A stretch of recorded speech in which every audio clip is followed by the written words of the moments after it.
Uy, may bagong labas na naman si POCO, and this is the all-new POCO M6. This phone is priced below 8,000 pesos, and meron siyang 108MP na pro-grade camera, 6.8-inch na may 90Hz of screen refresh rate ang gandang display, 33 watts na fast charging, and a MediaTek Helio G91 Ultra ang gandang processor. Papalag kaya?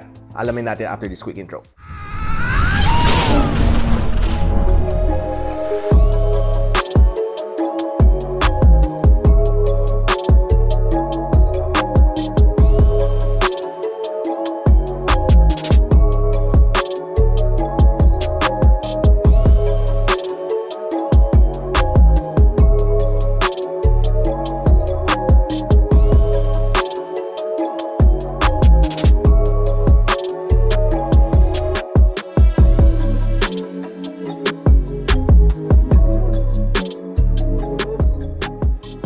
Now, si POCO M6 na may 628 gigs of storage is priced at 7,500 pesos. Ang kanyang higher storage na 8256 is priced at 8,500 pesos. 1,000 pesos ang difference, so I would suggest you get the higher variant. Bigger memory, bigger storage. So si POCO M6 has 3 colors. Either go for the silver, the black, or the purple na hawak natin dito. Now, pagdating sa design, this phone is nothing really exceptional. Okay naman kanyang design dito sa likod, shiny ang kanyang likod, so expect a lot of fingerprints dito.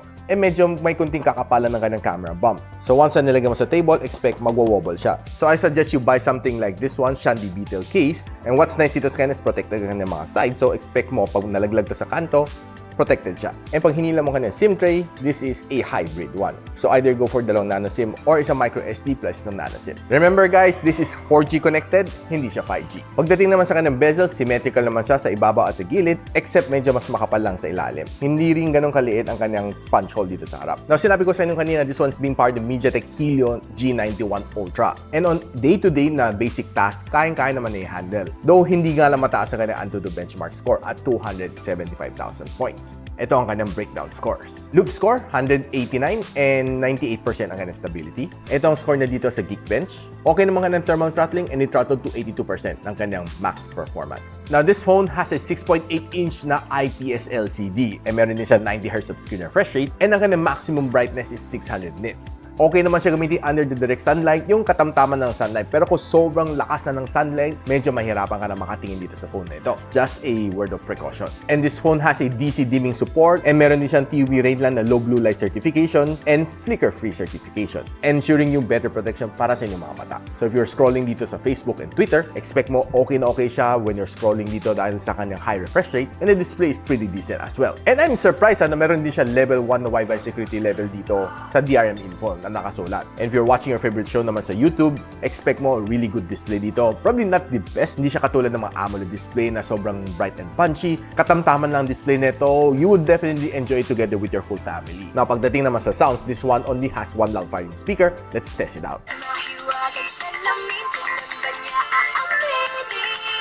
Well, honestly, the sound is just okay. Medyo hindi siya ganun kalakas dahil medyo mahina ang kanyang sounds, kaya napabili ako nito. This is called the FiiL GS or FiiL GS, Golden Seed. Una akala kong Gadget Sidekick na special edition, but it's called Golden Seed as per nakasulat dito. Now, this is not your in-ear na TWS na typical. This one is more of OWS or outside ear stereo. Dahil hindi lahat ng tao mahilig sa in-ear na TWS, so there are types na ganito, open ear. What's nice naman dito sa kanya is hindi nakapasok sa inyong tenga. There are some people kasi na medyo na-irritate sila pag matagal mong suot ang in-ear na TWS. And sometimes, medyo nakakabingi based sa experience ng ibang tao. Ako hindi naman masyado maselan sa in-ear TWS, but it's also nice to try something like this, the OWS. What's nice dito sa kanya, meron siya high-res audio, bionic comfortable wearing, meron siyang leak-proof na tech, and unique metallic design. And dahil Bluetooth 5.3 na siya and LDAC support, meron din siya IPX5 din na rating. So pwede mong gamitin to while you're doing your exercises.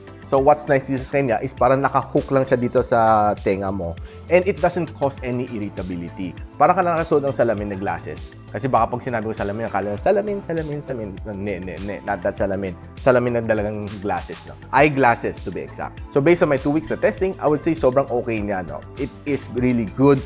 Yung sounds niya is very pure. I can listen to high-res audio and perfect din siya for playing games. Hindi siya naiwan, no? Dahil this one also has low latency for games. So kung gusto niyo mag-try one of this one, which I highly recommend for people who doesn't like in-ear TWS, check the link on the description. Now, pagdating naman sa gaming, I was able to play 2 games here, Farlight 84 and Call of Duty Mobile. And before tayo tumalon sa gaming, I was able to buy one of these, si Flydigi Apex 4. This is their latest, and what's nice dito sa kanya is transparent na ang kanyang design. Unlike previously si 2 and si 3, though gusto ko si 2 dahil meron siyang Gundam design, this one looks a little bit like the Gundam design. Medyo ni-revive na, though hindi lang siya puti. It's more of the transparent design. And yung kanyang LT and RT is color blue, transparent blue, which looks also dope for me. Ang ganda sa kanya dito is meron din design ang kanyang LCD dito.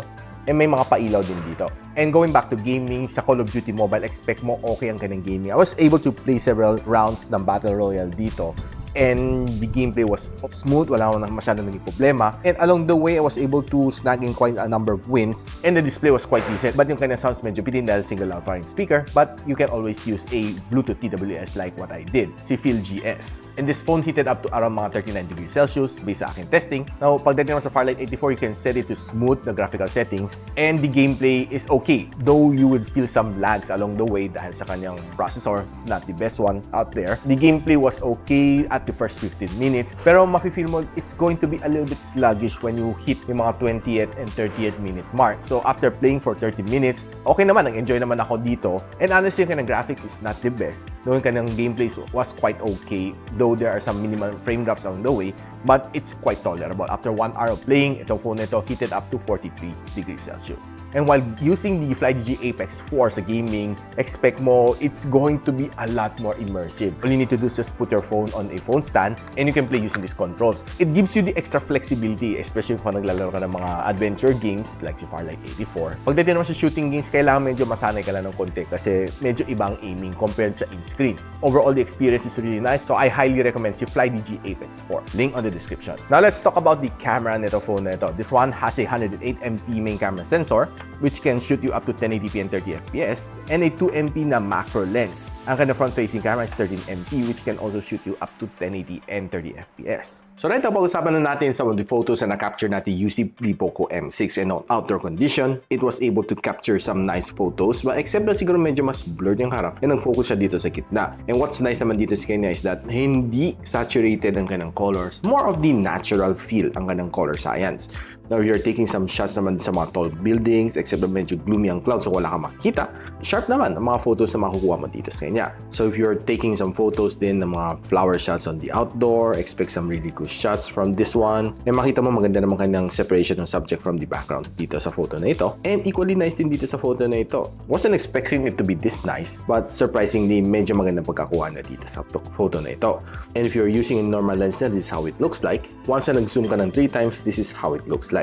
Pag clear naman ang sky, you'll be able to get some clear photos from this camera. Now, if you're trying to bring in yung camera into low light photography, okay naman, makukuha mo, but there are times na mapapansin mo medyo may pagka-soft na mga photos na makukuha mo dito. And trying to do some food shot, I would say, not the best, but okay lang, decent lang naman siya. And trying some of these food shots, okay, medyo soft na siya pag zoom in mo siya. And taking this shot is looking good, decent naman siya. And some of this wine, masasabi ko, okay, you can post this on Instagram and looks good. And kung mahilig ka naman sa food photography, I think hit and miss sometimes itong Canon camera, no? There are times na kung mabilis ka mag-shot, mapapansin mo na it will get blurred, but kung nag-focus ka and you take your time, you will get some better shots from this camera. Giving you more photos from my food photography, okay, I would say na pretty decent, pero there are times na kanyang color is hindi ganun kaakit-akit. And by the way, these are lobsters. Now, if you're using the front-facing camera, okay, not the best. You'll see na soft siya pag once zoom in mo siya. Equally said din naman on some of the other outdoor photos na nakuha natin. And we bring it indoors, equally said, medyo soft din siya. Once zoom in mo siya, mapapansin mo agad siya, no? And some other selfie shots looks almost the same. If you're trying to vlog using the front-facing camera, medyo malikot siya, no? Papansin mo, medyo nag-iiba-ibang ka ng color dahil naghanap siya ng tamang ilaw niya sa pagtimpla. Now, if you're using the rear camera, shaky, but better ang kanyang color. There are times na medyo hit and miss na niyang low light na videography. Now, pagdating naman sa battery, this one has a 5,030 mAh of battery which can support 33 watts of fast charging. So charging from 0 to 100 takes you around mga 40 minutes to 50 minutes to complete the full charging cycle. And using this for one whole day, walang problema as long as you're using normally. And nung sinalang ko siya sa battery stress test ng PC Mark, it gave me roughly 11 hours na screen on time, which for me is pretty good. Now guys, is this phone sulit for 7,500 pesos? I would say it depends though. If you're a heavy gamer, you would rather spend your money somewhere else or do a upgrade siguro sa mga likes ni POCO X6 Pro. But if you're a casual user for daily consumption like sa social media and you want matagal yung battery, this is definitely a good choice, the POCO M6. And what's nice din dito sa phone nito is I feel matibay naman siya based sa akin daily usage. Huwag kayo maingay, nalaglag ko tong phone nito twice while I'm shooting photos sa outdoor and it's still okay. Okay na okay siya dahil nakakabit tong beater case ko for M6. If I were you, i-protect mo yung phone. So guys, if you want to know kung saan nyo pwede mabili tong phone na ito or yung case, I'll be posting on the description box below. And if you like this video, don't forget to share it to your friends. And a sub to this channel is definitely awesome. I'll see you in my next one. And so, ako para si Richmond and you're watching Gadget Sidekick. What's up? Like and subscribe to my channel. Don't forget to hit that notification bell. For one of my latest uploads, click the dito. And for one of my popular uploads, click here.